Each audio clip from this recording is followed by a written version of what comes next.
Team को बहुत बहुत बधाई एक अच्छी शुरुआत के लिए। हालांकि हाल के महीनों में या वर्षों में भी प्रेस क्लब ऑफ इंडिया ने इस तरह के मामलों में अगुवाई ली है कि जब भी पत्रकारिता और पत्रकारों पे संकट की घड़ी आई है, हमले हुए हैं, तो हमने एक स्वर से अपनी आवाज़ बुलंद की है। उसके लिए प्रेस क्लब ऑफ इंडिया ने मंच मुहैया कराया है।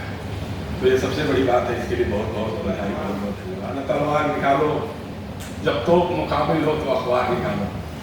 तो अखबार तो निकल रहे हैं, 70 निकल रहे हैं, पत्रिका है रोज। अब तो RNI के पास जाइएगा तो नाम ढूंढने में बड़ा मुश्किल हो जाएगा कि किस नाम से आपका रजिस्ट्रेशन हो। तो रजिस्ट्रेशन भी बहुत सारे हैं, लेकिन छवि क्या है? जैसे हमारे मित्रों ने बताया कि 10 अखबारों में से 9 अखबार हिंदी या भाषाई पत्रकारिता में। हिंदी का 2 अखबार तो आज ब्रह्मांड का सबसे बड़ा अखबार एक दूसरे को कहते ही है, लेकिन आज हालत क्या है? उसको अगर सीधे 2 शब्दों में हम कहें, तुरंत शब्दों का पर्दों में बयां करते हैं, यूं गुनाहगार सरेआम खता करते हैं। बिककर छपते थे अखबार कभी, इन दिनों छपकर बिकते थे जो अखबार कभी, इन दिनों बिककर छपा करते हैं। क्या बात? ये हमारे बारे में धारणा हो। क्या कहते हैं? सही, लश्कर भी तुम्हारा है, सरदार तुम्हारा है, तुम झूठ को सच लिख दो, अखबार तुम्हारा है। आज ये हालत हो गई है, आप कुछ भी लिख दीजिए, कुछ भी। लोकसभा में 3 साल से लोकसभा का डिप्टी स्पीकर क्यों नहीं है, ये सवाल आप नहीं कर सकते। आप करेंगे ज्ञानवापी में शिवलिंग, मथुरा में कुछ और। जो इशूज नहीं है, जो जनता के इशूज नहीं है, उन इशूज को हम अखबारों में, पत्रिकाओं में, चैनलों में, सोशल मीडिया पर देखते हैं। रोज लाखों की संख्या में व्हाट्सएप मैसेजेस जो है बौछार की तरह से आते हैं और बताना शुरू कर देते हैं कि नेहरू क्या थे तो गांधी क्या थे, तो गांधी ने क्या गड़बड़ किया, तो नेहरू ने क्या गलत किया, और सावरकर जी क्या थे। तो इतने तरह का कि आप सुन करके हैरान हो जाएंगे। ये सारी चुनौतियां तो हैं, इन चुनौतियां का सामना हम कैसे करेंगे, ये आज की पत्रकारिता है। यहाँ मैं एक शब्द लाना चाहूंगा कि देखिए, ये सोचना कि प्रेस, चाहे वो भारत हो, चाहे USA हो, चाहे यूरोप हो, प्रेस इंडिपेंडेंट है, मैं इस बात को मानने को तैयार नहीं। 19-20 का फर्क होता है। मीडिया, ध्यान रखिए कि पॉलिटिकल इकोनॉमी, जो स्टेट की जो पॉलिटिकल इकोनॉमी की है, वो रिफ्लेक्ट करती है मीडिया के माध्यम से। इसको समझना होगा कि जब तक हम पॉलिटिकल इकोनॉमी और स्टेट के बेसिक करेक्टर को नहीं समझेंगे तो हम प्रेस को यानी मीडिया को नहीं समझ सकते। इसको मैं ध्यान में रखनी जरूर। दूसरा, टेक्नोलॉजी की जो चैलेंजेस आई, वो मैं समझता हूँ कि जो सबसे बड़ा खतरा जो है तो सोशल मीडिया से भी ज़्यादा फेक न्यूज़ पे। अब देखिए कि एक न्यूज़ वायरल होती है, कल शाम 5:30 बजे से वो सिंधु मूसेवाला की खबर चल रही है, दिन भर वही चलती है, रात भर वही चलती है।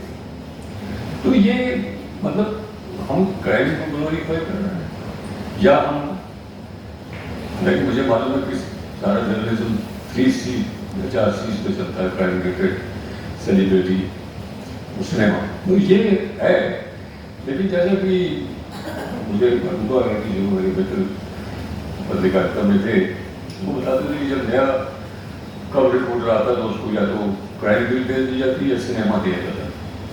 तो ये पहले ही उसमें वो लग जाता है लेवल कि ये पॉलिटिकल रिपोर्टिंग नहीं कर सकता या ये चीज़ नहीं कर सकता। लेकिन दूसरा ये था कि जो सम्मान मैंने देखा संपादकों का था वो आज कहीं नहीं है। बल्कि आमतौर पर सरकारी मंचों से कहा जाता है कि अगले 25 वर्ष भारत के अमृतकाल है, भारत के लिए अमृतकाल। मैंने अभी रोज सवेरे उठकर 7-8 अखबार पढ़ता हूं, पुरानी आदत पड़ी हुई है। मैंने कहीं भी किसी हिंदी में ना अंग्रेजी में ये अमृतकाल क्या है इसकी समीक्षा नहीं की। भाई अमृतकाल कहां से आएगा? अगले 25 वर्ष भारत के लिए अमृतकाल होंगे कि विश्व का काल होंगे, क्या होंगे? कम से कम ठीक है, अगर जांच पड़ताल करके और समीक्षा करके तथ्यों की दृष्टि से ये साबित किया जा सकता है ये अमृतकाल है, तो जरूर उसको अमृतकाल कहा जाए। मैं चाहता हूं कि भारत के अगले 25 वर्ष नहीं, भारत के अगले 2500 वर्ष अमृतकाल हो। लेकिन समस्या तो यह है कि ये अमृतकाल है या नहीं, इसकी कोई चर्चा ही नहीं होती। टीवी पर भी चर्चा नहीं होती, अखबारों में संपादकीय बड़े बड़े पत्रकार लिखते हैं, उनके ऊपर भी चर्चा नहीं होती। जो प्रधानमंत्री जी कह रहे थे, उन्होंने जो फितना गढ़ दिया अमृतकाल का, सब लोग उसी को दोहराते रहते हैं। मेरी समझ में नहीं आता कि ऐसा क्यों हो रहा है। बड़े पैमाने पर उत्पादन कर रहे हैं, हम लोगों की आमदनियां बढ़ रही हैं, हम लोगों को तरह तरह का रोजगार मिल रहा है, और हम छपटते हुए बाजार में जाकर ये सब चीजें खरीद रहे हैं। निवेश बड़े पैमाने पर बढ़ रहा है, हमारा निर्यात बड़े पैमाने पर हो रहा है। इसकी तो कल्पना भी नहीं की जा सकती। ऐसा कब होना शुरू होगा? ये कोई ख्वाब देखने की स्थिति में भी नहीं है। और उसके बावजूद लगातार सरकारी मंचों से कहा जाता है अमृतकाल, और मीडिया भी उस पर अपना सिर हिलाता है और उसी बात को दोहराता रहता है। तो ये एक उदाहरण है, अगर हम ढूंढेंगे तो ऐसे 50 उदाहरण मिलेंगे।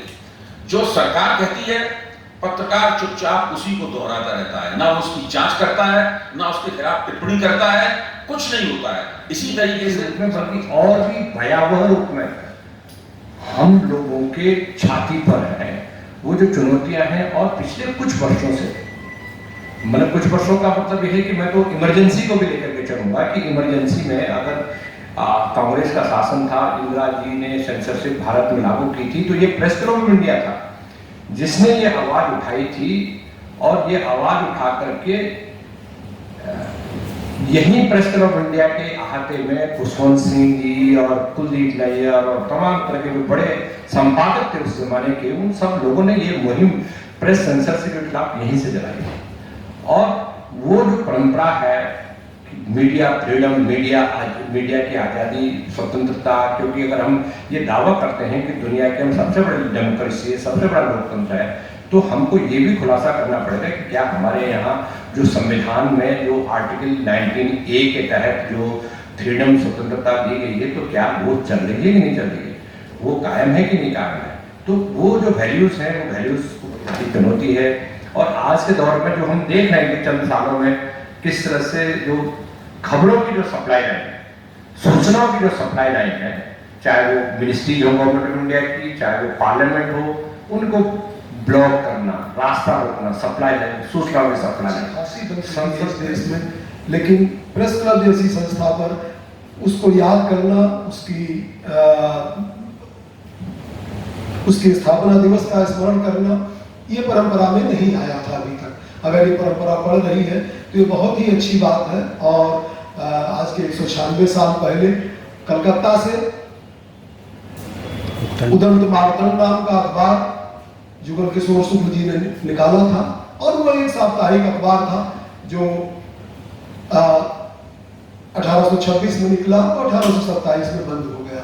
उसके कोई बहुत ज्यादा अंक नहीं प्रकाशित हुए, और ना ही उसकी भाषा कोई अपने आप में जो है बहुत सुगढ़ भाषा थी, अवधी और ब्रज की भाषा थी। और मुझे लगता है कि हम लोग आज अगर उसके समाचार और उसके विश्लेषणों को पढ़ेंगे तो पढ़ने में समझ में कम आएगा, उसकी नई व्याख्या करनी पड़ेगी। लेकिन ये एक साहस का विषय था कि एक व्यक्ति जो कोर्ट में जो है वो मोहर्रिर के रूप में थे, फिर वो वकील हुए, और उन्होंने अपने खर्चे से उसको निकालने की हिम्मत जुटाई और निकाला भी। लेकिन जो डाक का फ्री खर्च उसको नहीं मिल पाया जो अखबारों को मिलता था, इसलिए वो अखबार बंद हो गया।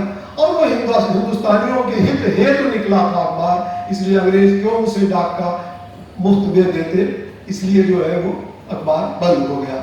लेकिन उन्होंने फिर एक अखबार निकाला, और कई साल बाद निकाला, तो वो हिम्मत हारने वाले नहीं थे। वो भी बहुत लंबा अखबार नहीं चला जुगल किशोर शुक्ल जी का। लेकिन इस बीच बंगाल में, कलकत्ते ने बहुत सारे हिंदी अखबारों को जो है वो जन्म दिया, और उसकी एक लंबी परंपरा है जिसमें बंगदूत भी है। और हिंदी का पहला दैनिक अखबार समाचार सुधा वर्षों जो है वो भी कलकत्ता से ही प्रकाशित हुआ।